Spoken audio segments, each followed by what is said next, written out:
In the red soil of Sao Paulo, you will find the descendants of Confederate soldiers who fled the American Civil War. In the valleys of southern Chile, you find German-speaking towns that look more like Bavaria than the Andes.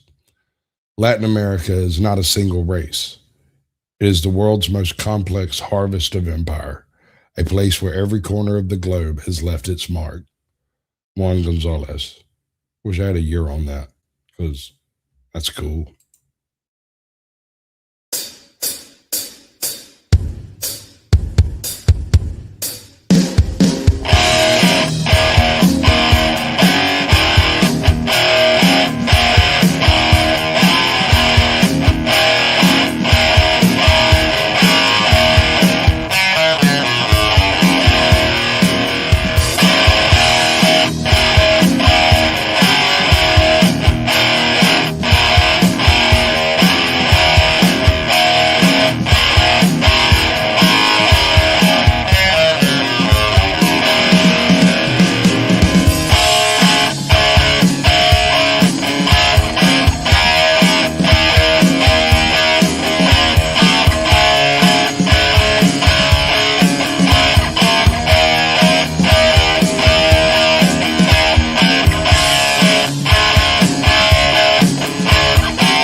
From high atop the battlements of Castle Curmudgeon, where we persist in our firm belief that curling is not a sport, it's just a thing that happened because Canada didn't have enough bowling alleys.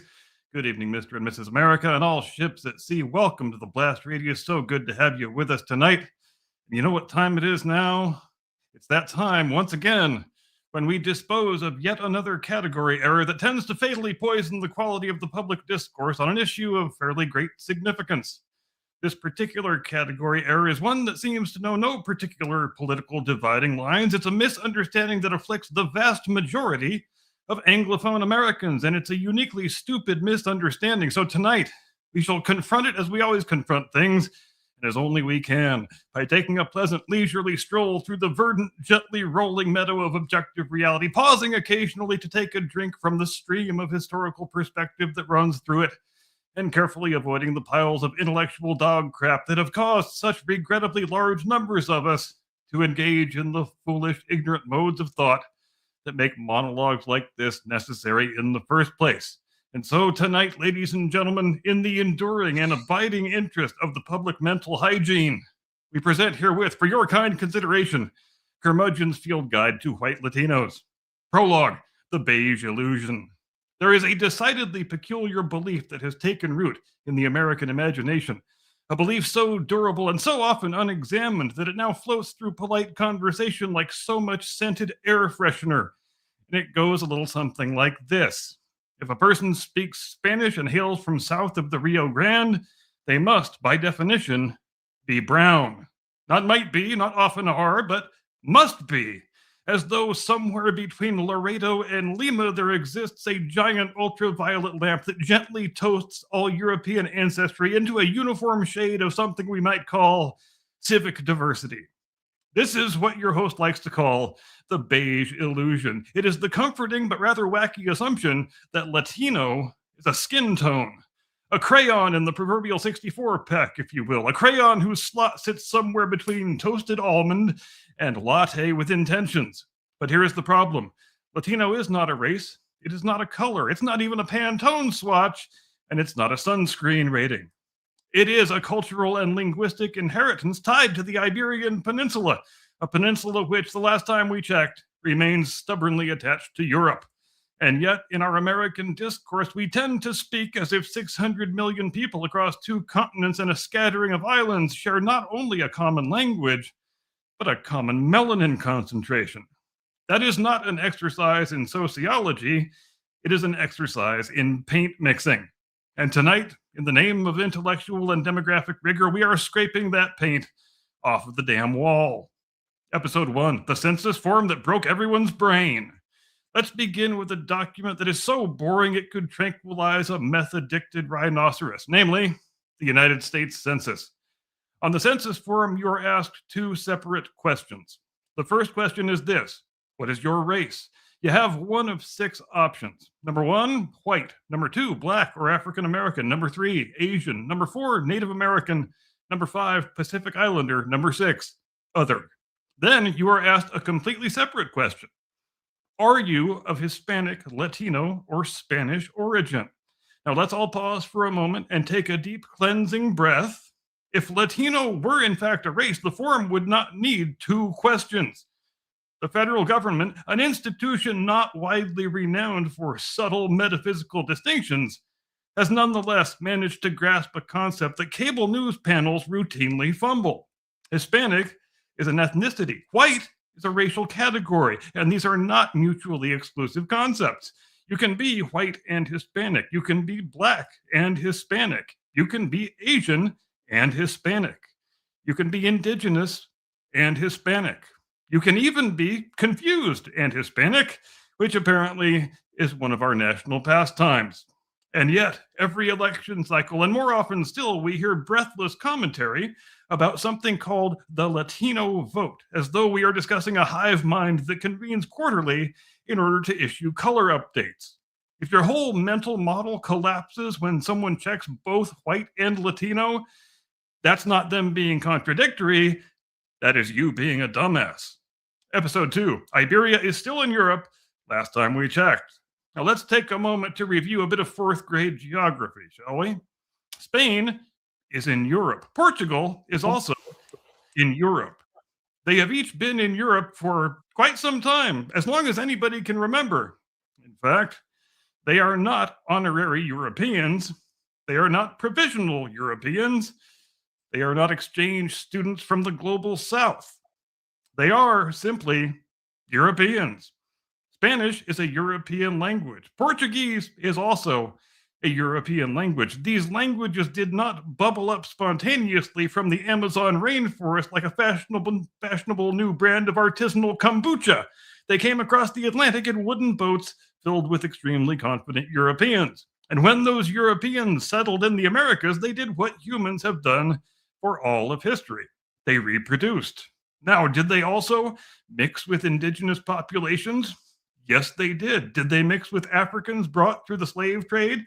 Also, yes. Did Latin America develop complex, layered, and regionally distinct racial hierarchies of its own? Absolutely yes. But here is the part that seems to short-circuit the internal wiring of the American cerebellum. European settlers in Latin America, wait for it, they had European descendants. I know it's a lot to take in, but we will get through this together. And those descendants did not evaporate. They did not turn sepia upon exposure to equatorial humidity. They did not wake up one morning and say, my goodness, I appear to have become non-white due to a verb conjugation. They remained what they were, Spaniards and Portuguese descendants, now speaking Spanish or Portuguese in a different hemisphere. If speaking Spanish makes you non-white, then every sophomore who spends a semester abroad in Madrid should prepare for a fairly dramatic transformation. Duolingo is a powerful thing, but alas, it is not alchemy. Episode 3, Argentina, or How an Italian Restaurant Became a Country. If Americans knew anything, really anything at all about Argentina, half of this confusion would quickly evaporate. Argentina is, demographically speaking, what happens when Europe misplaces its car keys and finds them in South America. In the late 19th and early 20th centuries, Argentina actively encouraged European immigration. Millions of emigres duly arrived, especially Italians and Spaniards. Entire shiploads of Europeans disembarked in Buenos Aires and decided, yes, I think this will do quite nicely. Today, a very substantial majority of Argentines have predominantly European ancestry. Take a walk through Buenos Aires and you will see architecture that looks suspiciously Parisian. Step into a cafe and you will hear an accent that sounds like Italian and Spanish had a very charismatic love child.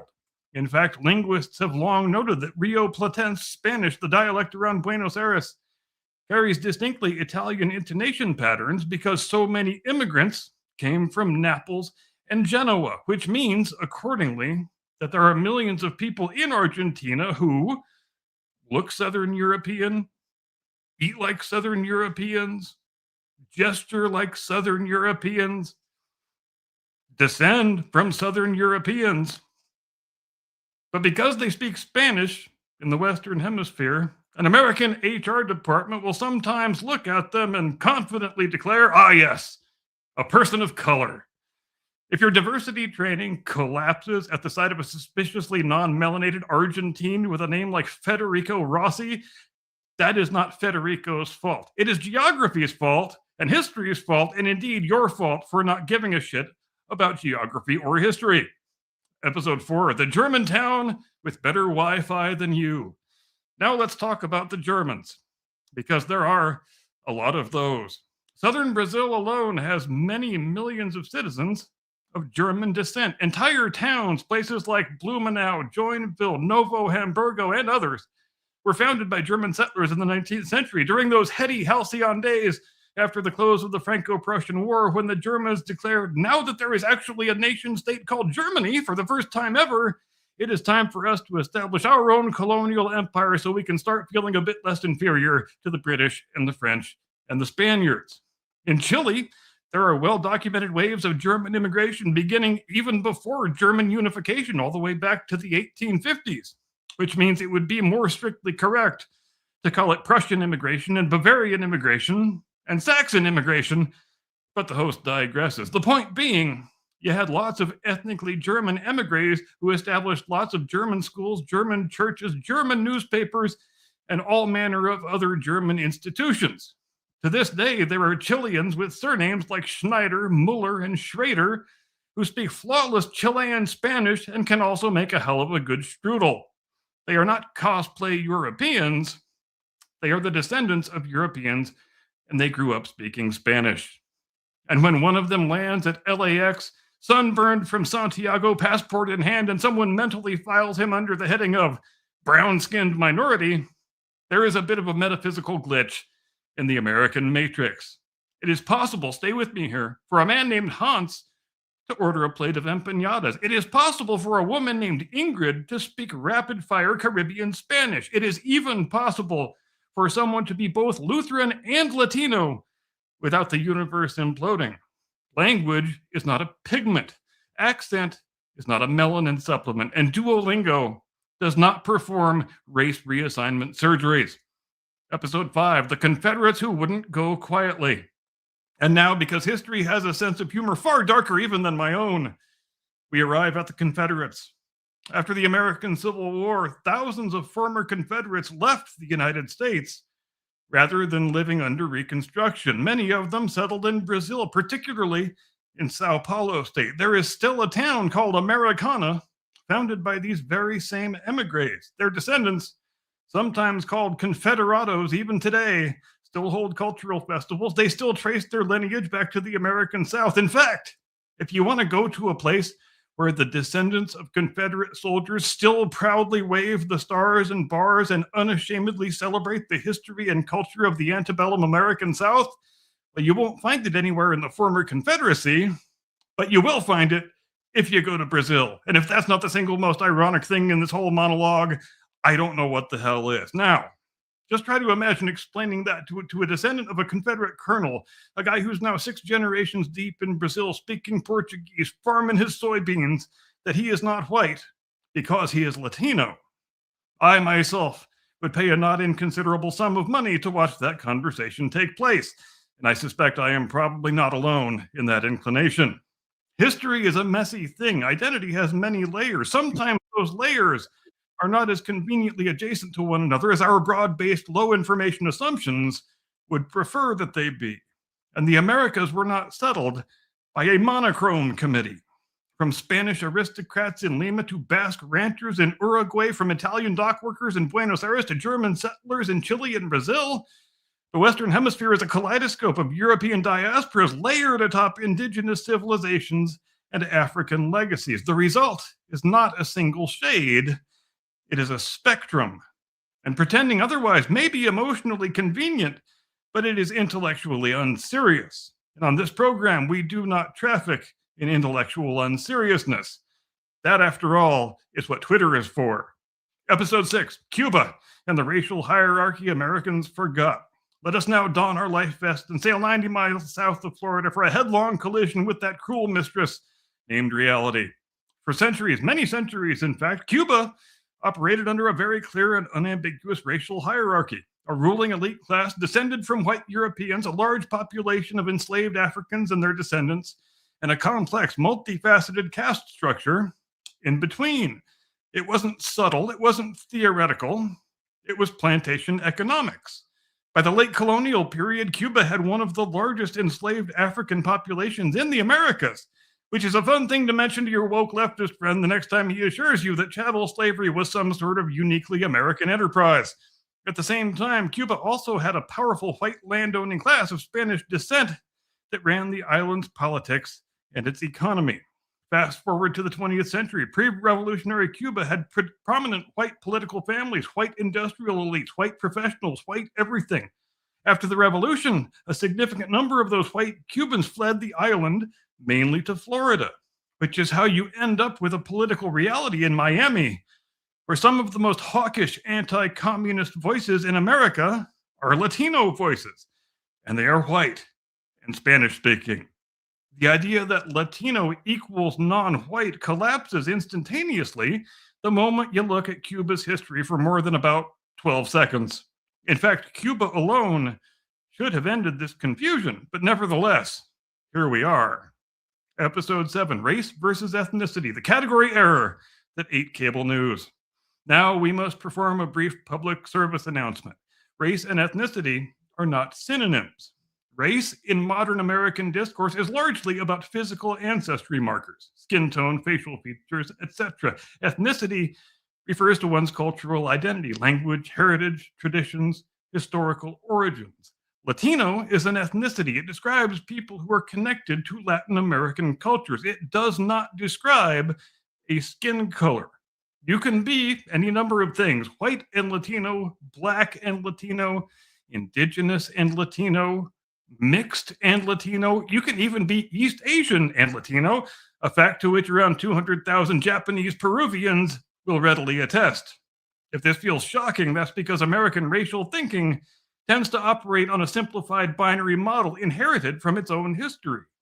The United States had a very particular racial structure that was shaped largely by slavery and segregation.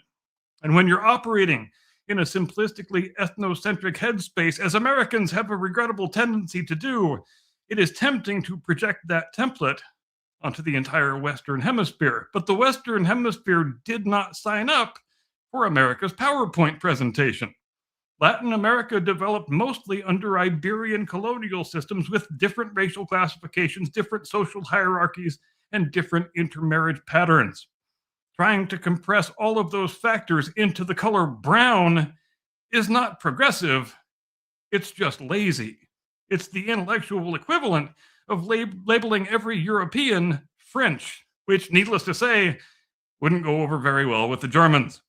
Episode 8, the mythical creature known as the Latino vote. And now we arrive at one of my favorite American cultural hallucinations, the Latino vote. Every election cycle, pundits gather around a glowing map and whisper reverently about it, saying things like, The Latino vote is shifting. The Latino vote is energized. The Latino vote is disappointed. As though they're discussing a singular hive mind organism that meets annually in Phoenix to decide what its current feelings are. There are Mexican Americans in Texas whose families have been in North America since before Texas was even Texas. There are Cuban Americans in Florida whose worldview was shaped largely by Cold War exile politics. There are Venezuelan immigrants in Doral who have strong opinions about socialism and not the academic kind. There are Puerto Ricans in New York whose political calculus differs wildly from Salvadorans in Los Angeles. Some are conservative Catholics. Some are secular progressives. Some are evangelical Protestants. Some are business owners. Some are union members. And a great many of them look very different from one another. The assumption that a pale Argentine banker, a dark-skinned Dominican teacher, and a third-generation Mexican-American oil field worker will move in electoral lockstep because they share a linguistic heritage is ambitious at best and a shockingly offensive stereotype at worst. Americans would never speak about something called the European vote. Why? Because we understand that Swedes, Greeks, and Poles are not the same thing. But say Latino, and suddenly nuance packs its bags and quietly egresses the building. Episode 9, How America Exported Its Racial Framework. Here is where things get interesting. The United States developed a very particular racial architecture shaped by British colonial law and the one-drop rule and various segregation statutes and a black-white binary that dominated public life in certain parts of the country for centuries. That framework makes sense historically inside of the American story. The problem begins when Americans assume it is the default operating system for the entire hemisphere, for it is not. Spanish and Portuguese colonial societies developed very elaborate, sometimes nigh impenetrable caste systems. Peninsulares, criollos, mestizos, mulattoes, messy, hierarchical, inconsistent, but very starkly different from the American binary. Intermarriage was more common. Racial categories were often more fluid. Social status could often hinge on class, language, and proximity to power as much as on skin tone. When modern Americans try to interpret Latin America using strictly American racial categories, it's like trying to run European voltage through an American appliance. There will be sparks. Sometimes there will be smoke. And occasionally, a graduate thesis that probably ought not to have been published. The irony is a rather delicious one. In attempting to be culturally sensitive, Americans sometimes flatten entire societies into caricature. We accuse others of oversimplifying race, and then we oversimplify race internationally. That is not enlightenment. That is provincialism with slightly better branding. Episode 10, Why This Misunderstanding Actually Matters. Now, someone in the chat is probably going to say, come on, Cap, who really cares? Isn't this just all semantics? To which the host retorts, no, it is not. It matters for at least 3 reasons. First, policy. If lawmakers and institutions operate under crude assumptions about identity, they craft crude policy. You cannot build intelligent outreach, education, or immigration policy when such policy predicates itself on demographic fantasy. Second, political analysis. If pundits assume uniformity where none exists, they will be repeatedly shocked by election results and then blame the voters for not behaving properly. Third, and this one is personal, is dignity. People deserve to be understood as they are, not as a projection of someone else's cultural template. Telling a white Chilean of German descent that he is non-white because he speaks Spanish is not progressive solidarity. It is a misunderstanding wearing a name tag. And misunderstandings, when repeated often enough, harden into dogma. Dogma then becomes policy. Policy becomes reality. And suddenly, a category error has real consequences. If you're serious about diversity, you must first be serious about accuracy. Otherwise, you're just rearranging stereotypes and calling it moral progress. Epilogue, Curmudgeon's Field Guide for a Perplexed Republic. So here, dear viewer, is the TLDR version of your field guide. If someone speaks Spanish, do not assume their skin tone. Do not assume their ancestry. Do not assume their politics. Do not assume they vote as part of a synchronized hive organism. Ask questions. Learn history. Resist the urge to compress 500 years of hemispheric complexity into a drop-down menu. The Americas are vast. They are layered. They are complicated. And that complexity is not a bug. It is the story. If you wish to reduce it to a single earth tone for the sake of rhetorical convenience, you are not correcting prejudice. You are merely inventing a new prejudice. On this program, we believe in facts. We believe in history. We believe in irritating everyone equally. And above all, we believe that hemispheres do not come with Cliff's Notes. Thank you, ladies and gentlemen, very much indeed for your kind attention.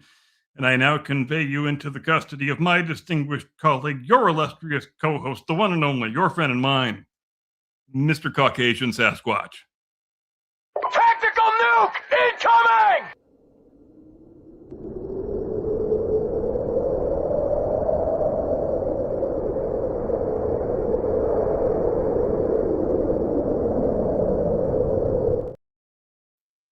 Good evening, ladies and gentlemen. Welcome to the Blast Radius from the edge of the world. I'm here. I wasn't really expecting to be. I've got a bug. I'm not exactly very comfortable over here. You can tell by a little bit of that in my voice. But we're going to do this thing. We're going to light this candle. We're going to make it happen. I really liked that monologue, bro. That was killer. Thanks very much, sir. Appreciate it. It's been a regular conversation on a couple of panels I've been on when I have a group of black people trying to tell me that they're Africans and a group of Hispanic people telling me that they're Mexican or Ecuadorian or whatever. And I ask questions, because it's what we do. And I'm like, hey, you ever been to Africa? No. Okay. No. Are you Spanish? Or like, I'm Mexican. Oh, you're Mexican. Are you a citizen? Yes. Okay. Seems like you might be an American to me. I mean, just guessing here. In Brazil, do you speak Aztec? I mean, I can learn. How many few bars I might be able to fake it. I don't know, dude. Well, yeah, there are many let's call them identitarian types, Latino identitarian types who react with great umbrage when you remind them that they speak a European colonizer's language, because it tends to be very inconvenient to the arguments they're making in the moment. And I have encountered more than a couple messing around. As I'm sure you have. And I try to be friendly with everybody. I'm willing to listen to virtually any argument, but the issue I had is she kept saying that Hispanic was a race. And I was like, no, ma'am, Hispanic's not a race. That's culture. That's totally different. And they're like, no, it's race. I was like, dude, I have Hispanic cousins. They are whiter than I am. Exactly. They are in Brazil and they are partying it up with their damn heritage, just like they're supposed to be able to. And they still call them Confederados, and they still wave the Confederate flag. You got to do what you got to do. Anyway, so where are we at in the world today? Oh, we're never in a very good place, are we? It doesn't seem so. Although I have to admit, if CNN is dying and HBO is making non-woke video, and Disney is pulling out, has trashed both Bob Iger and Kathleen Kennedy. I mean, shit, things are looking up, bro. Rock bottom's a thing. And on that front, did you hear also that Disney World canceled their gay days this year? You remember I had a conversation with you, and I told you I couldn't reveal my source, but I had been told by someone that the entire agenda was going to be shit canned in the next year or so, and you'll never hear anything about it again until it becomes useful again. And I was like, that's wild, bro. Like, I get it. We're making headway, but I don't see it going that quick. Poof. Yeah, but it's always remarkable how quickly people arrive at that moment when they realize, gosh, I think we might have taken this stuff all a bit too far. God damn it. What gets me is the number of useful idiots that just right on along with it. They just hopped right on that bandwagon and became useful allies.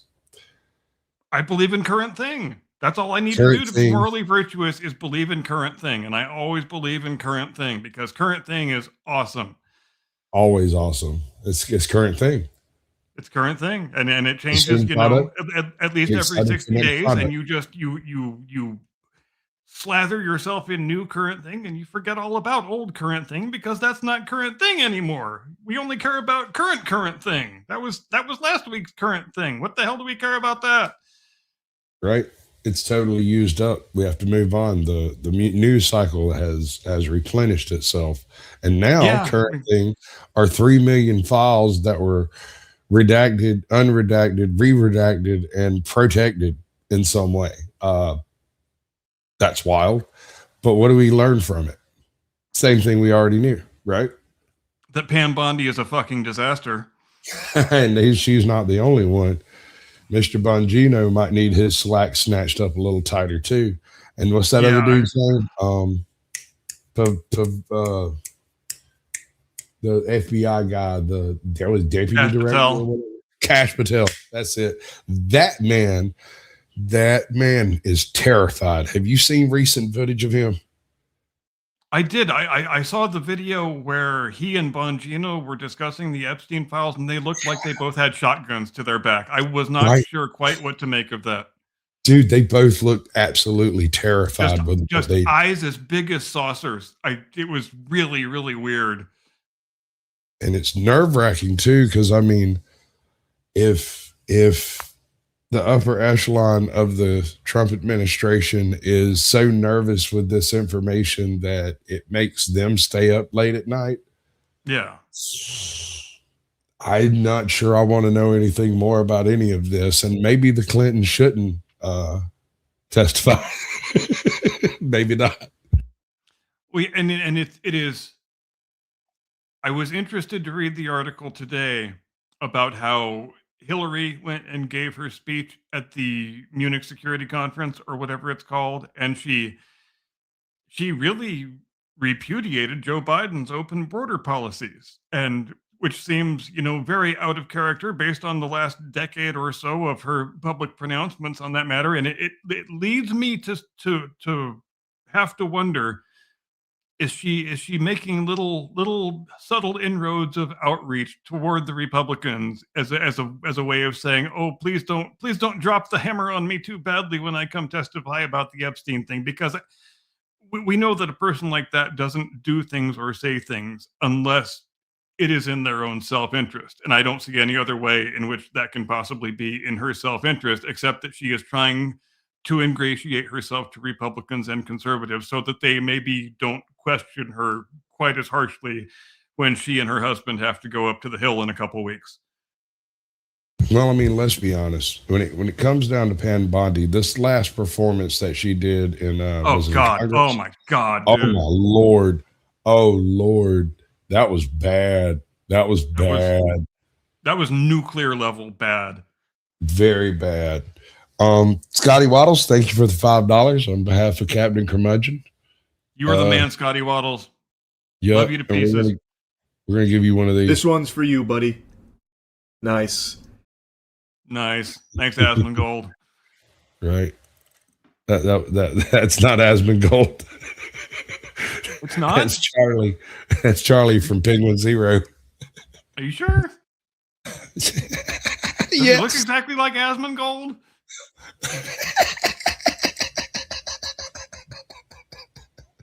Bro. Now I'm confused. This one's for you, buddy.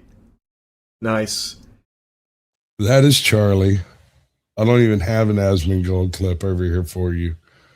Because I swear I watched an Asmongold video the other day and it was that exact guy. Well, I mean, that's the thing, is they review each other's content here and there, so maybe so. We also have, let's see. You got you a $10 super sticker, and he sent me $15 too, some amount. Damn, dude, I feel like I $16. should do a special dance. I mean, it wouldn't be wrong. And there's another one floating around. Kissy May, thank you, ma'am. Oh, look Much at that. love. Thank you, ma'am. Much Absolutely. obliged. And I got one little thing for her too, because give me the money. Give me the money, okay? Thanks, Anna. That's the way we roll. All right, so basically, we're dealing with a situation where supposedly there's 8 million files, 7 million files, three and some change have been released, and they are multi-layered redacted. Apparently some of this stuff was redacted when they were first filed. Some of this stuff was redacted, a few years ago. And then a final multiple cases of redaction took place in recent months or years, right? Yes. All of this reeks of cover up, bro. There's no part of it that sounds clean. Well, and hasn't it been about 13 months since Pam Bondi said she was releasing everything and there was nothing else? That big dog and pony show where she brought a bunch of YouTubers up to the whatever building, wherever the DOJ is headquartered, and sent them out with these big gigantic binders and everything, and the binders wound up being shit that was released years ago. And she, Right. what Pam Bondi, did you think that was going to put the whole thing to rest? That you could give some YouTubers a fun bit of footage, and that was going to make the whole thing. God, I'm sick of Pam Bondi. And yes, it deserves to be said again. Her performance in that hearing last week was absolute god awful, nuclear level bad.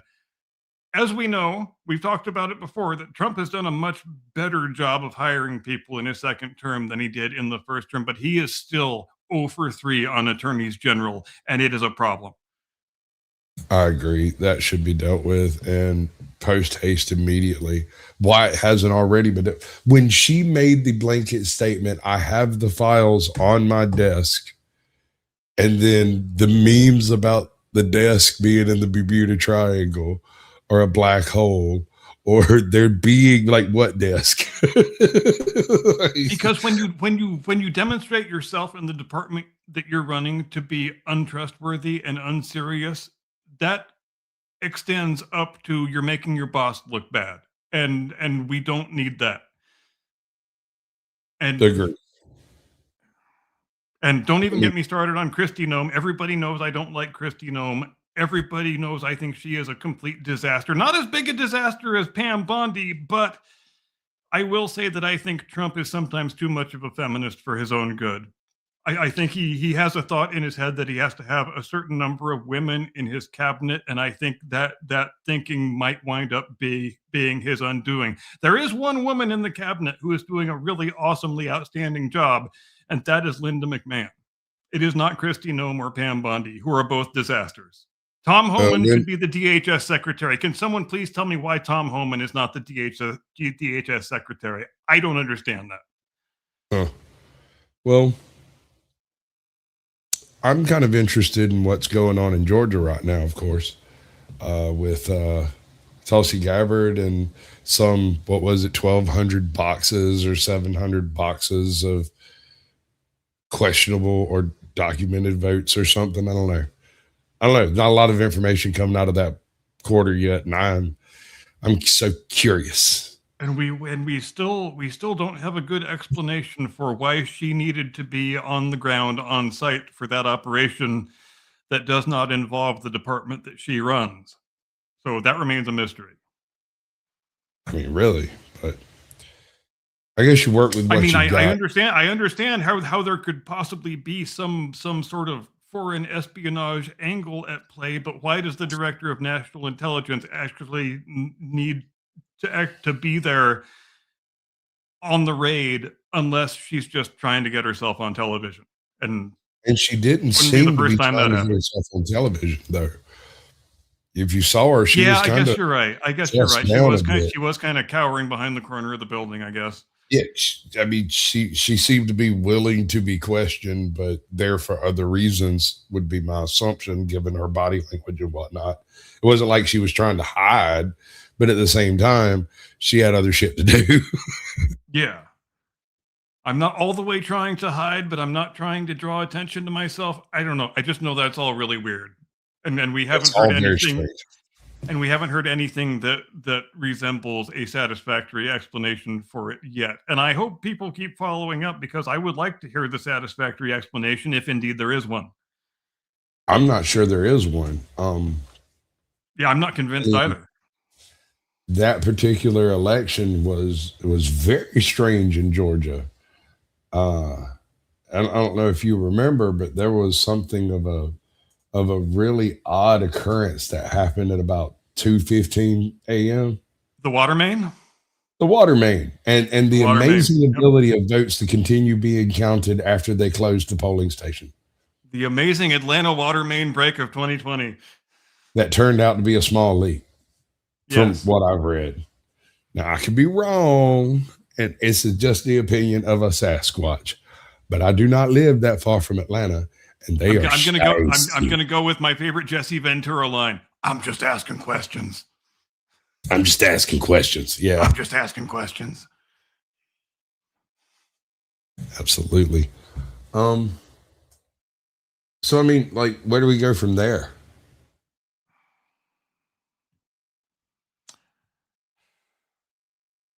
And well, not only where do we go from there, but what can result from it that is going to change things positively? Because it's not like we can overturn the 2020 election. If there was malfeasance attached to the 2020 election, then I want to know about the malfeasance, and I want to know in every state and locale that it took place. And if we identify specific people who are guilty of the malfeasance, I want them prosecuted to the full extent of the law. But do we think that's going to have any sort of chilling effect upon future fraudulent, malfeasant acts? I don't know that it will. They seem fairly upset with the ID concept. It's funny how that happens. It is. I was Yes. remarking to someone the other day that in the first 5 presidential elections in which I participated, I never heard one single person utter one word of complaint about the notion that one should have to establish one's identity at one's polling place in order to be allowed to vote. It was really only, it's been in the last 10 years that we first ever heard that. And I shall be damned if there is any non-corrupt explanation for that drastic shift on the part of the Democrats. If you are opposed to voter ID, it's not because you're trying to save anybody from racism or sexism or any thisism or thatism. It's because you think you can't win without fraudulent votes, and that is the only possible explanation, and I will die on this hill. What about all the married women? They changed Oh their my name. God, no, that's a brand new one. They pulled that one out of their ass like 5 minutes ago. They must have been so pleased with it. I bet fucking Google Gemini wrote that one for them. Bro, the first time I heard it, I went, wait a second, you're required by law to update your paperwork within 6 months of being married, less in some states. And if you don't, They've you been don't get voting for any. 100 years, and that has never been any sort of issue. So, Amen, sister. yeah, best Right. of luck with that one. Oh, I want to Yeah, know who thought that one up.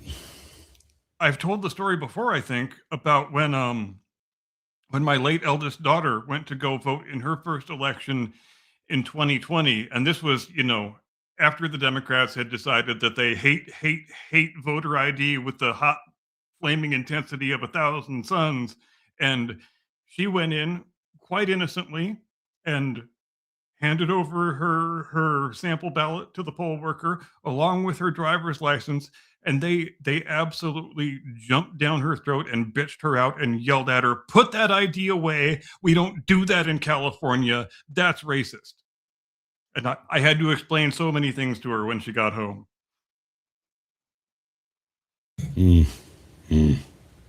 That sounds sketchy. So how well do you reckon this is going to break up It shouldn't do anything to things like vote harvesting and vote farming. It won't No, touch as long as mail-in ballots can continue to exist, we will continue to have a problem with ballot harvesting. And Sure. boy, it's not an accident that as soon as the China virus hit, the Democrats' first priority was mail-in ballots for everyone. And it doesn't need to be explained why that was, because it's the best way to facilitate industrialized vote fraud. That's just the fact of the matter. And would it be ideal if we could get back to a world where we had absentee ballots, but mail-in ballots were not a thing? They are not interchangeable terms. They are not synonyms. They are not even adjacent concepts. An absentee ballot is if you have a legitimate reason why you can't vote at your polling place on election day, then please, by all means, have an absentee ballot. But voting in a U.S. election should not be easier than buying a pack of smokes or entering the Publishers Clearinghouse contest. It just freaking shouldn't. My God. I can't agree with you more, bro. I don't have a problem with any of that as far as it goes. I mean, Queen identify got four mail ballots in previously. California, and she's not the only person I know who can say something similar. Right. I've heard tell of horror stories from folks in Atlanta. I had this one chick. She actually went to Atlanta during the whole lockdown and everything to stay with like her great aunt or something, who was suddenly bedridden and couldn't go to the hospital or the doctor or anything like that. And so she went up there to do like, I guess you call it hospice care. And apparently she got like 8 ballots while she was there, and like all of them were for the same woman. But she got one for her first and last name, one for her first and middle name, one for her first, middle, and last name, one for her first, middle, and maiden name. That's shiesty. Yes, and if there is anything in this world of which I am absolutely certain, it is this. If you are living in a state, and it's guaranteed to be a Democrat state, where they have the 1-2 punch of motor voter and driver's licenses for illegals, it is an absolute certainty that your state has many, many hundreds of thousands of unlawful voters on the rolls. And the Democrats will absolutely die on the hill of never having those rolls audited or allowing any of those fraudulent names to be taken off, because they have thrown all their eggs into the basket of industrialized vote. Clearly don't.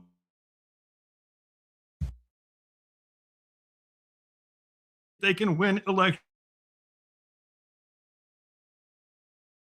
without industrialized vote fraud. It's not an accident. When you position yourself as the vote fraud party, that's not an accident why you're doing that. We've got to get that quote from Biden of him talking about having the most effective vote. Was it? I remember that. I will find that quote presently. Yeah, find that shit. Get me the link, bro. Voter fraud system in American history or something like that. I can't remember exactly, but he said the quiet part out loud. I firmly believe it. And it's interesting to me that the same systems that seem to have been propping up the Biden regime, is what I'll call it at this point, seems to have been largely financed by U.S. aid, and also like, I don't even know what to call it. Various entitlement programs seem to be kicking, not necessarily entitlement programs. I might be off base with that. But like the Somali daycare centers, that whole thing. Is that me going out or is that him going out? That's him. Okay. So a lot of those people that were doing that whole scam thing, the whole deal was, let's remove that one. There we go. Sorry, lost my interwebs for a moment. It happens. Kind of surprised it wasn't me. And of course, yeah, no, voter fraud is huge in America. Nobody believes how big it actually is. I think even the most suspicious person would probably be shocked to know the true extent of it, if I'm being honest. Well, I mean, if if you could find the true extent of it. Because, I mean, let's be honest, Yeah. I don't really see a way for this to stay together between elections without there being like chiefs and soldiers, and it's got to be a whole political organism, you know. And if that's the case, then All right, I've got the quote. cool. We have put together, I think, the most extensive and inclusive voter fraud organization in the history of American politics. Joseph Robinette Biden, 24 October 2020. I'm almost certain we've used that quote at the beginning before. Oh yeah, Sounds very familiar. probably. I know I've used it in my stuff at least several times. Oh, it's Probably genuine. overused it, but if there's any quote to overuse, I would submit it as probably that one. It's funny how they pick and choose what to listen to, and how that was not an acceptable thing to listen to, whereas true and non Shabbat pressure was also not an acceptable thing to hear. Or the entire corn pop speech.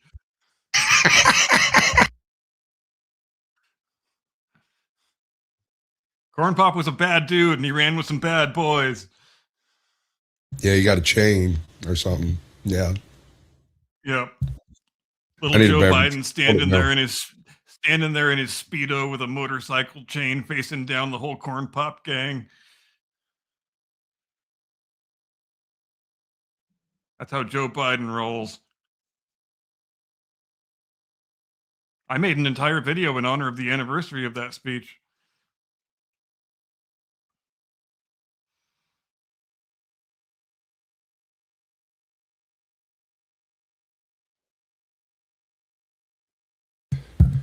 You got to keep talking. Dead air is no good. Good God, man. Sorry, I my leave you bad. alone for 2 seconds. I was looking for another Biden quote. That sounds easy.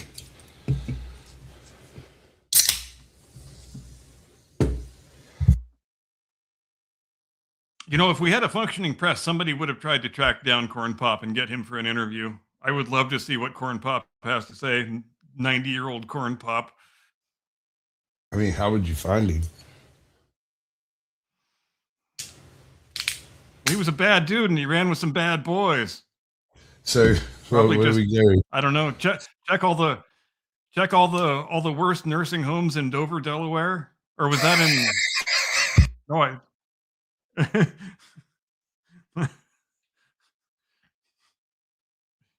I'm looking for a really rough former gang leader who used to haunt the local YMCA. Hey, drag $100 bill through a nursing home. You never know what you might find. To paraphrase James Carville.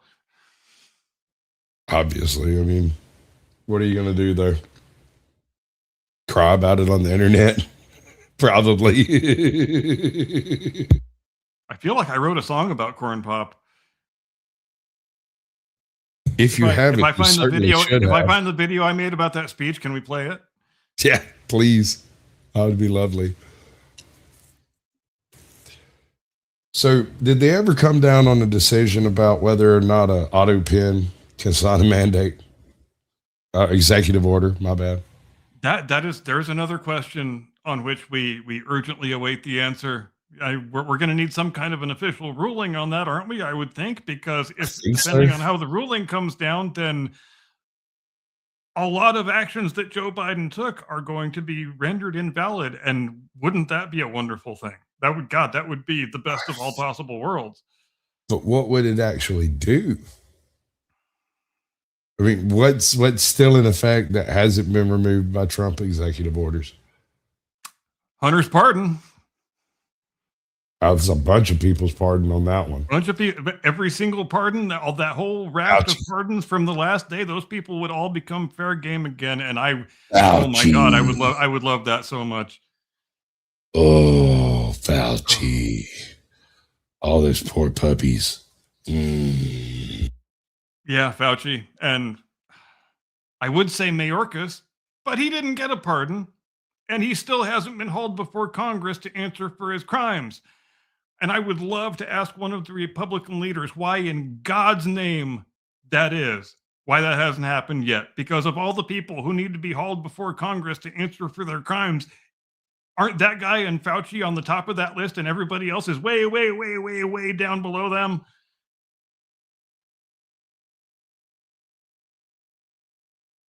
I don't know, man. There's so much there. I mean, that entire time period is going to be, it's going to be some interesting theses written about that whole experience. I mean, clearly there was some sort of large scale social engineering experiment going on. I mean, Clearly. I don't have my tinfoil hat handy, but if I did, I'd pop it on. I just dropped the link to the corn pop video in private chat if you want to put it up. I recall being pretty pleased with that video.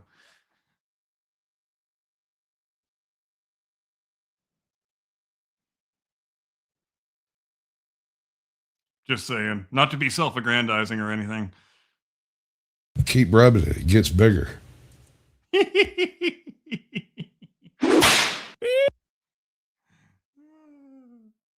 I mean, why not?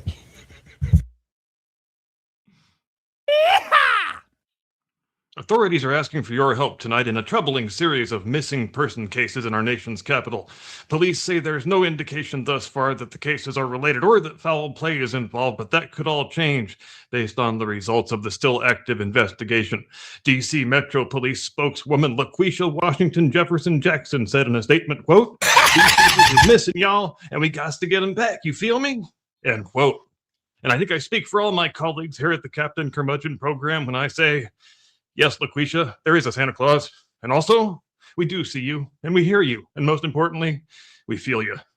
Missing person number one is described as a 50-year-old black female Afro-Caribbean homosexual who was last seen outside a house on 1600 Pennsylvania Avenue on the morning of Tuesday, January 20th.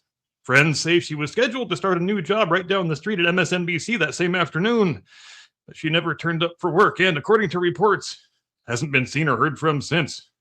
If you encounter this subject in the wild, police say you should notify them immediately by calling their missing person tip line, but they do advise against trying to make an approach on your own, as the subject is described as highly prone to confusion and agitation, often ranting incoherently while repeating the same words and phrases for many minutes on end, and describing herself as a historic figure. So clearly we are dealing with some pretty severe mental health challenges here. And no matter what you have heard from any of your favorite commentators, she does not answer to the name Baghdad Buckwheat. So be advised. Missing person number two is described as a 65-year-old Cuban Jew who bears a strangely uncanny resemblance to a skin-suited reptilian space alien. And the last verified sighting of this guy was also outside a house on 1600 Pennsylvania Avenue on the morning of January the 20th, where he was reported to be wringing his hands, muttering under his breath something about not getting a goddamn pardon when everybody else got a goddamn pardon, and inquiring of talking about that. They happen to know how much a one-way ticket to Zurich costs. Same day, same house. I mean, what are the odds? Look, I ain't no kind of fancy Sherlock Holmes police detective or nothing, but maybe these cases really are related. We don't have much more of a physical description on this guy. All it says here is he just looks really weird and creepy in a way that's difficult to pin down, but it's definite 90-octane nightmare fuel. That's for damn sure, end quote. Now, as with missing person number one, police advise the public not to approach the individual if they do happen to encounter him, as he is known to respond to any sort of threat, real or imagined, by screaming, "You can't attack me, I'm Jewish. Attacking me is the same as denying the Holocaust, you brute. How dare you engage in these monstrous acts of anti-Semitism," end quote. Missing person number three is described as a 56-year-old half man, half hobbit, the kind of man you look at and you think things like, where is the actual dividing line between a dwarf and a normal man? And wow, they let this little woodland creature be a colonel in the damn army, and they gave him a medical degree? Or does he carry a little fold-out step stool in his doctor bag? I don't know. The point being, if you encounter this missing person, just try not to laugh too much. He really is a fully grown man, not a double amputee or a long-lost member of the Baggins family. And whatever you do, don't try to get him to say Mr. Frodo, because this is a very important, very highly qualified man that you're dealing with. This was the man who, according to reports, He hopped up on his little step stool twice a year, gave President Joe Biden a very thorough physical examination, and declared, nothing wrong with this guy, healthy as a horse, best Biden ever. And would you believe the last reported location on this guy is the same as the other two? 1600 Pennsylvania Avenue, morning of Tuesday, January 20th. You know, if I didn't know better, I might think we were dealing with a serial kidnapper here. Now, all these people should be failing upward now to much new and much better paying jobs in the, you know, the trusty old fake news media golden parachute program. And here they are mysteriously disappearing, falling off the face of the earth instead. If one didn't know better, one might almost suspect they are guilty of some terrible, terrible wrongdoing, and they don't want to answer any questions about it. But you rest assured, Mr. and Mrs. America, our reporters are on the case, and they will not rest until they have got to the bottom of it. They will be just like the Chinese child slaves at the Nike factory, chained to those sewing machines for 26 hours a day, malnourished, drunk on glue fumes, and loving every minute of it. Yes. Excellent. Now we're getting to the corn pop part. Oh, there's more. Excellent. Oh yeah, that was just opening segment. Excellent. From high atop the battlements of Castle Curmudgeon, where I don't want there to be any confusion, I think Dr. O'Connor is a dedicated professional. I've had nothing but pleasant interactions with him myself. His bedside manner is just the best. He's the only doctor I ever had who let me bounce him on my knee before he began the examination. I will not countenance any attacks on his character or the character of his relatives, the Sackville Bagginses. Good evening, Mr. and Mrs. America, and all ships at sea. Welcome to the program. Damn, bro. And your eponymous. So, the big scandal of the week is, in case you haven't heard, your lying eyes were not lying after all. Everything that you reasonably inferred was true about Joe Biden 4 or 5 years ago or more. It really was true. And not only every single thing you suspected, but also some additional stuff that we didn't even know they were lying about, because it is just like Rumsfeld used to say, we only know what we don't know, what we don't know when we don't know it. At least that's what I think he used to say. But he used to say some pretty weird shit, so I may not have all the details correct. The point being, President Joe Biden and nominee Joe Biden before him and candidate Joe Biden before that, they were all drooling, semi-sentient, semi-animated cadavers that shouldn't have been entrusted with any task more complicated than steering a walker down to the bingo room at 7:30 each evening. But instead of sitting here tonight and telling you a bunch of things you know already, that you've been listening to me repeat ad nauseum since my very earliest videos on this channel, some half a decade ago. Some of you, I think tonight we should really play the greatest hits, shall we? And in the process, we are going to correct a fairly widespread misconception, because everybody knows the corn pop speech. It's one of the most legendary speeches in U.S. politics. You've heard the most famous passages from that speech, all 2 or 3 of them on this very program, probably more than once. But here's the thing about the corn pop speech, because it first gains widespread public attention in 2019, shortly after Joe announces his candidacy for president. So most people kind of assume it's a speech from 2019, but it's not. It's actually from June of 2017, exactly 8 years ago, in other words. The occasion was the dedicating of the Joseph R. Biden Aquatic Center at the Wilmington YMCA, the very self-same pool where young Joey was once just a little boy with a Speedo and a motorcycle chain and a crazy dream. But it kind of recontextualizes things, I think, when one watches this thing in its entirety, understanding that it's taking place when Joe has just left the vice presidency less than half a year ago, when he claims to have still had no intention of running for president in 2020, when he was still in good enough shape to get up and give remarks for 12 or 13 minutes without a prompter or a prepared text, but he was already fading badly enough by age 75 that nothing he says in those 12 to 13 minutes made a whole hell of a lot of sense to anyone who was present, or anyone who wasn't present, for that matter. And so that is what we are going to do here this evening. We are going to watch the entire corn pop speech together, the both of us. The original feed from WITN, Channel 22 in Wilmington. Wait, you mean they televised the renaming of a swimming pool? Well, it's Wilmington fucking Delaware. What do you think? Of course they did. And I expect that I will be pausing it every so often to deliver some pithy extemporaneous commentary, as you do. So come on, Jim Eagle, let's light this candle, shall we? Mouse, thank you very, very much.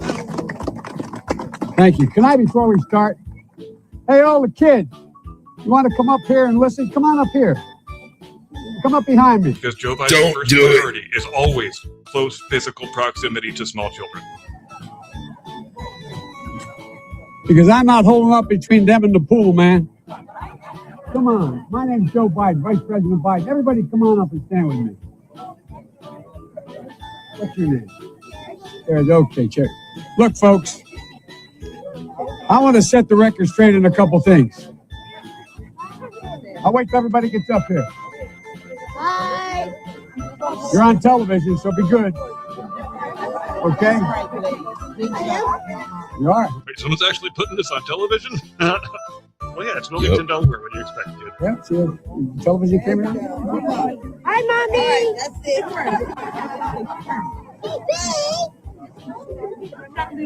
All right. Can everybody be quiet for just a minute? You're on TV, so you got to be quiet a little bit. I've received, because of the people of the state of Delaware, I've received an awful lot of wonderful honors all my career. The greatest honor is serving you for so long. But this does mean more to me. And now you've named this lovely swimming pool after me. I just can't tell you how touched I am. Than anything that's happened. My daughter Ashley's with me. My daughter Ashley got her first job down here at Kingswood out of school. She runs, she's a social worker. Bo is associated here. Anyway, the point I want to make is I owe you all. I owe this neighborhood. I learned so much. I was a kid from suburbia. I lived out in Mayfield in a split-level home with my grandpa lived with us and in a 3-bedroom home with 4 kids, my grandpa. And folks, when 19... Not grandpa, grandpop. Because it's folksier when you say grandpop instead of grandpa. Not many people know That's that. beautiful, You have to be a bud. sophisticated operator. But I was a senior in high school, and Krzyzewski turned out to be a great athlete at the University of Delaware. But I was runner-up in state scoring championship here in football. I wasn't bad either. Okay, that's just a lie. He said he was the state runner-up scoring champion in football. Does football even have a scoring champion? Is he mixing up sports that he's lying about here? All right, moving on. And but I wanted to get more involved. And I realized I lived in a neighborhood where I'd turn on the television and I'd see and listen to Dr. King and others. But I didn't know any black people. No, I really didn't. You didn't know any white people either. I'm not joking, That's folks. true. So I wanted to work here. And there's my daughter, Ashley. Come on up here, Ash. And so what I did was I came down and I applied to the city of Wilmington for a job. And I was the only white employee here. And I learned so much. Here comes. I learned that folks that I worked with, like Spencer Henry and Lafayette Jackson and a whole range of people, Jamie Rolls, a lot of great people were my fellow lifeguards. There were 13 of us. I learned that they treated me as an equal. We used to go in what was not as modern as that. We used to go in the key room at lunchtime after a free swim and sit on the floor because it was nice and cool. And remember Boom Boom Cannon and a few other guys. Boom Boom Cannon. Who can forget good old Boom Boom Cannon? I wonder where Boom Boom is today. Worked here as well. And we'd sit there and we'd talk and they'd ask me questions because I really was the only white guy they really knew.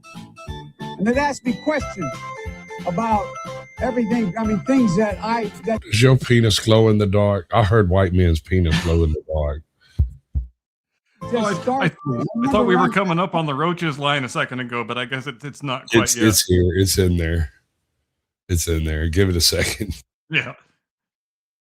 Which lifeguard said, "Do I have a jerry Let him can, a cook. 5-gallon can for gasoline?" And I said, "No, I don't." I said, "But what do you need it for?" He said, we're going down to see my grandmama in North Carolina. We can't stop at most gas stations. They won't let us stop at most gas stations. I learned a lot. And I learned that it makes a difference. This was the diving board area, and I was one of the guards, and they weren't allowed to. It was a 3-meter board. If you fell off sideways, you landed on the darn cement over there. And Corn Pop was Here we go. Here we go. We're getting into the thick of it now. a bad dude. And he ran a bunch of bad boys. But just briefly here, I don't know how we got from the point A of you used to hit the concrete if you jumped off the side of the diving board straight into the Corn Pop story. Who knows? And I did. And back in those days, you see how things have changed? One of the things you had to use, if you used pomade in your hair, you had to wear a bathing cap. And so he was up on the board, wouldn't listen to me. I said, hey, Esther, you, off the board. I'll come up and drag you off. Well, he came off. He makes a pomade joke, a bathing cap joke, and an Esther Williams joke to a crowd in the year 2017. And he seems flummoxed as to why nobody's getting his references. Poor Joe. And he said, I'll meet you outside. My car, these were all public housing behind it. My car, there was a gate out here. I parked my car outside the gate. And he said, I'll be waiting for you. He was waiting for 3 guys in straight racers. Not a joke. There was a guy named Bill Wright, Mouse, the only white guy, and he did all the pools. He was the mechanic. And I said, what am I going to do? He said, come down here in the basement where all the pool filter is. You know the chain? There used to be a chain that went across the deep end. And he cut off a 6-foot length of chain. He folded up. He said, you walk out with that chain. What did he cut the chain with? Sorry. And you walk to the car and say, you may cut me, man, but I'm going to wrap this chain around your head. I said, you kidding me? He said, no, if you don't come back. And he was right. So I walked out with the chain. Am I the only one that always pictures him in a Speedo when he's telling that story? I'd like to think I'm not. Maybe I am. Who knows? And I walked up to my car. And those days, used to remember the straight razor, you'd bang them on the curb, get them rusty, put them in the rain barrel, get them rusty. Yeah, to a crowd of 10-year-olds. Oh, yeah, remember when you used to take a straight razor and try and get it rusty so you could slice people's throats with it? Yeah, you remember? Because that's what kids do, right? And I looked at him, but I was smart then. I said, first of all, I said, when I tell you get off the board, you get off the board, I'll kick you out again, but I shouldn't have called you Esther Williams. I apologize for that. I apologize, but I didn't know that apology was going to work. He said, you apologize to me? Nobody still in this crowd still knows who Esther Williams is, Joe. Like, you could have been giving this speech 30 years ago and nobody would have known who Esther Williams is. I'm just saying. I said, I apologize for that, not for throwing you out, but I apologize for what I said. He said, okay, close the straight razor, and my heart began to beat again. I came down here because I remember the first bumper sticker I saw that made me aware when I was in law school. Proudly for Holloway. Proudly for your dad. First African-American state senator in the state of Delaware. Everything about. And by the way, I sit on the stand and it get hot. Wait a second. Hold I got on. a hairy leg. Did I just have a braid fart or did he? I think it was him. But it's sorry, go ahead. I didn't mean to interrupt you. I mean, I can check. By the way, I sit on the stand and it get hot. I got a hairy leg. Oh, Jesus Christ. No, Here here comes we the go. hairy leg. Fuck. My brain was trying to stop this before we got there, but Like, we're gonna do it. So many of the Biden greatest hits are in this one speech. Oh my God. They really need to cut back on his drip. And Yeah. a reminder once again, this is 3 years before he ran for president. Right? Oh. Like story. That turn blonde in the sun, and the kids used to come up and reach in the pool and rub my leg down so it was straight, and then watch the hair come back up again. They look at it. So I learned about roaches. I learned about kids jumping on my lap. There it is. That's the most mysterious line in this whole thing, isn't it? He's talking about, he goes from kids rubbing his leg hair to, I learned about roaches. I learned about kids jumping in my lap. Do I have any idea what that means or is supposed to mean? I do not. I take no position. We will move on. And I've loved kids jumping on my lap. And I tell you what, the men, they're now all men. the guys I work with down here, and they're all guys. Actually makes my skin crawl physically. Are they not anymore? Is there something you're not telling us? Bro. I'm curious, is he on the list? Do you see why I gave this speech its own video? Yes.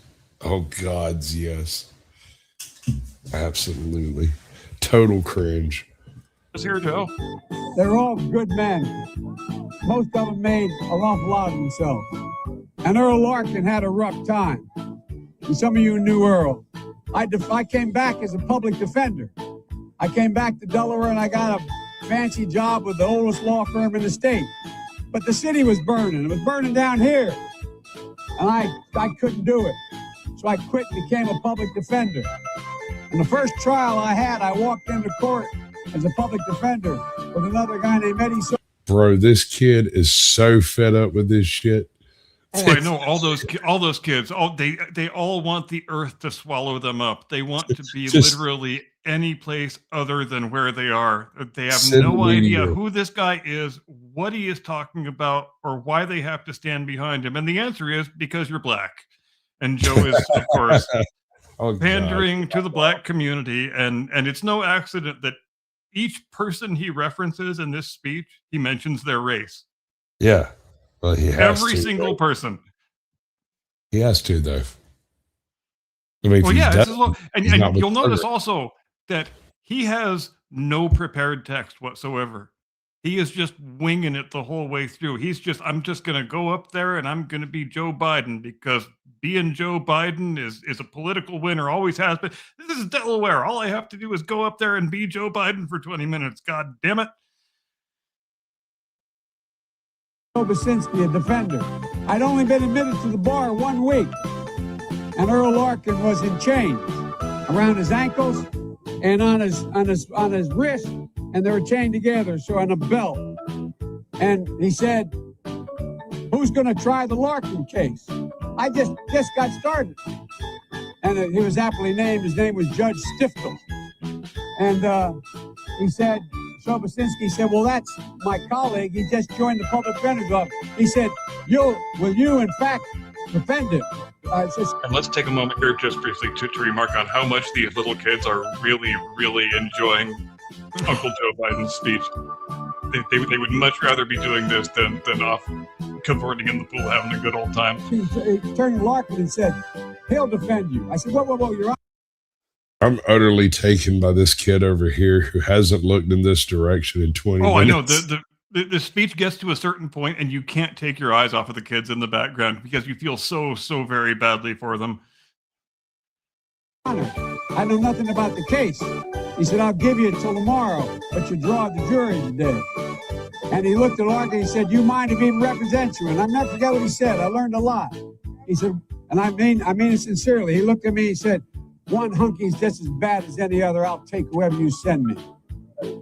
And here's what I want to tell you about Earl. Here's what I want to tell you about the neighborhood and the heart. Right on the other side of the field here, he walked along the tracks. He was a sailor in a sailor's uniform, the guy who he beat up. There was a whole string of things, and I'm not sure they were all. There was a guy, and he got beat up by railroad tracks in a sailor suit. Was it the assailant or the victim who was in the sailor suit? It probably doesn't matter. He was beaten physically with a rolled up sailor suit with too much starch. I believe you've solved the mystery, my good man. They convicted him. I felt so bad. So I go down to the old prison all the time. He used to go down to the old prison on his way to the Puerto Rican church. They had little tables, two little chairs, and a big dome you'd sit under where you'd be interviewed. And I was sitting there, Councilwoman, and the third time, said, "I'm appealing this case." And finally, he took the table, he flipped it up, and he said, jumped up, and the guards came and grabbed him. He said, "Don't you understand, Joe? I did it. But here's the point. He cared about me. This is a man." Is anyone even remotely following what this story is about? Because I'm not. I didn't even remember this part of the speech. Doesn't this impress you as a man who should totally start being president 3 years from now and then be president for 8 years potentially? Doesn't that sound like the best idea you ever heard in your life? Who saw me bleeding because I saw this guy going to jail and I thought he was innocent. There's character. even in great trouble. There's so much character in this neighborhood. Wait a second. The homeboy just confessed out loud in open court, and Joe's still trying to defend him? Yes, because his client was a black man, and that's just what you do for the black man. Even if he's guilty, you still try and get him turned free because... Hey, no, you're not wrong there. If you're a defense attorney, that's exactly your job. It's true. I don't have an issue with that on its surface. There was so much character back then, too. You can even hear the kids muttering in the background now, like, how long do we have to keep standing up here because this is really starting to suck, Mom? So many people didn't get a shot. So many people didn't get a shot. Who could be standing right where Lisa's standing today, a lot earlier. Could be standing where I'm standing today. Let me end by saying, I was a pretty darn good lifeguard. Yeah, man. God. I taught swimming too. And I remember going over, we used to play the other pools, and we played basketball at lunchtime. Remember? Went over to Riverside, we played. And someone on the other team threw the ball to me by accident. And they looked at me and said, "Oh, God, I thought you were on my team." I'm thinking, I'm the only white boy within 20 miles. I don't understand why that's supposed to be funny. Haha, I was the only white guy. Haha. He makes like half a dozen different versions of that joke in this speech, and none of them are funny. Remember, I'd get invited down to Baby Grand. I walk in and say, "Who's this guy?" And they say, "He's ours. He's ours." You've always had my back. The neighborhood's always had my back. And God willing, I've always had your back. And I'll always have as long as I'm around. I love you. It's a great honor. Thank you very much. And if I were still a lifeguard, I'd say, time to get in the pool. But don't you all go nowhere because he's not actually finished yet. Thanks, everybody. And Councilwoman, thank you so, so much for this honor. Thank you. How you guys? Hold on. About half these kids just started walking. Got flagged back in. He doesn't raise his hand. All right. I'll tell you one more story on the way out. You know what? There was a guy, when I first started, black folks weren't even allowed to vote very easily. That's how long ago it was. And guess what I got to do? 8 years ago, I got to be in the Wilmington train station, looking over the 3rd Street Bridge that had been burned to the ground, most of it, thinking nothing was ever going to get any better 40 years ago. Waiting for a black Or a white guy from Hawaii, as the case may be. man to pick me up, to take me 124 miles to be sworn in as That's progress, by God. President and Vice President of the United States. That's progress. We can make more. God love y'all. And the video now closes with a good 2.5 to 3 solid minutes of kids cavorting in the pool that has now gloriously been renamed after former Vice President and sadly future alleged President Joseph R. Biden. And I think I should make you watch this as I talk us out. I haven't written anything for the talk out, but I hope you enjoyed celebrating this special 8th anniversary edition of the Corn Pop Speech Wilmington, Delaware Deep Dive of 2025. Where are we at now? This 8th, 9th annual? Yeah, this year would be the 9th annual. I think we should commemorate that occasion every single year. I don't know if you can come up with more to say about it, except maybe some AI footage of the kids, after the fact. I'm still thinking of things that I should have said during the commentary as we're watching it back. And sure. One of the things is you'll notice the only line in the speech that got any applause was when he said he was almost finished. Right. Absolutely. That's great, dude. Sometimes I'm glad I live in the timeline I'm in. Sometimes I wish I was in a different one. Oh, I haven't seen that in a long time. That wasn't a bad video. It was well done. It. Biden gets all the credit, obviously. Obviously. I mean, he wrote all the one-liners. And not to belabor the point, but I think it's a point that warrants belaboring. He got elected president 3 years after that. 3 years, Bro. bro. That is That'll- mental. It's completely mental. Yeah, no. Mental. I got nothing for it, bro. I got nothing. And I guess that ties nicely back into our conversation about industrialized vote fraud. But Right? my rib shot, Jim Eagle. And here's the thing about that. And somebody brought it up in the chat earlier, and I kind of just thought about it and was like, I don't know if I want to bite. I'm going to bite. We have such a heavy voter fraud mechanism working in the United States that Donald Trump won a vote twice. Yes. So is it really that much of a problem? Except when you look at the numbers involved in every single one of these, I fall back on my previous statement that the last duly elected president of the United States was Yeezy. Well, and I think in the last election, Trump took a good approach with that whole subject. He said, we know there is going to be massive industrialized fraud in certain states that the other guys are probably going to win anyway. But in the 6 or 7 swing states that we can't win without carrying, we have to make it too big to rig. And that was such a great slogan. And I wish I had thought of it myself. I didn't, because I'm no Donald Trump, but it was a great way of putting it. We have to make the margin so overwhelming that it overcomes the vote fraud. And either it worked or there was never anything to it in the first place, but I would continue to persist in the belief that there are certain statistical anomalies about the 2020 election that don't permit of a non-corrupt explanation. Alex, I don't know how to feel about this statement, but if he's a very virile man if he managed to get your rectum pregnant.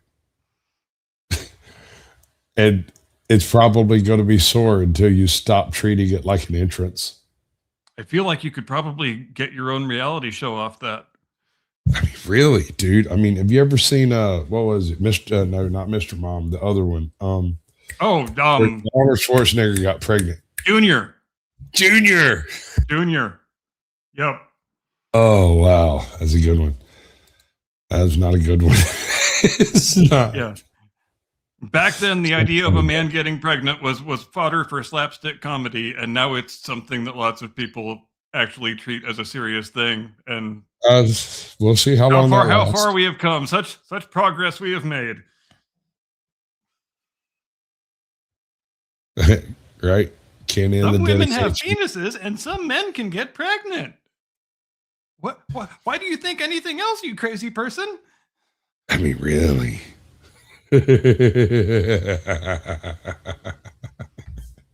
Well, and you'll notice, have we talked yet about the those judgments that have started to come down in the civil suits against the hospitals for? Oh, dude, that transing shit the swung kids? hard, quick. Oh yes, and now hospital after hospital after hospital is saying, nope, no more kiddie trans stuff. We are done, because that's the way you get people to pay attention and change their behavior is Yep. when you show them the potential of fiscal liability. Doesn't matter what laws you pass, what executive orders, policies, That's right. anything. You just start suing people successfully, and that is how societies change, especially this society. As soon as you open one avenue for successful lawsuit, everyone responsible for these types of behaviors, regardless of whether it's legitimate or illegitimate fraud or whatever you want to call it, they all have to take notice and they all have to protect their asses. Yep. You want to create a chilling effect. You don't create it with legislation. You don't create it with threats. You don't create it with prosecutions. You create it with civil suits with big judgments attached to them, and then you'll be amazed how quickly everything changes and how quickly this stuff all falls by the wayside. And I think they all know that the grift is over now, and thank God for that. I hope so. One of the issues I have in like sort of my close friend group is the distinction between gender dysphoria and mental illness, right?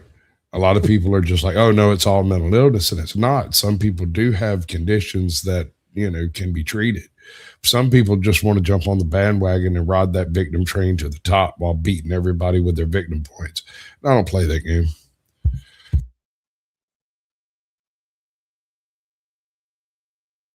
Sorry, I lost my sound, but I'm just going to talk us out because I'm on the screen and I feel like it's time for us to talk out. So I'm going to talk us out without any sound. Ladies and gentlemen, thanks ever so much for joining us here on the Blast Radius tonight. Thanks for taking that fun little trip down memory lane with us to the Joe Biden corn pop, hairy legs, straight razor speech of 2017. It's an oldie but a goodie, but maybe let's keep celebrating it every year because, God damn it, it's worth celebrating. We hope you have a great tomorrow and an edifying day after that and a really fantastic rest of your week. We will see you next Sunday evening, 8 Eastern, 5 Pacific, like we always do. Hopefully you will arrive in just as vast a numbers as you did tonight. See you next time. Do not comply. Get off my lawn.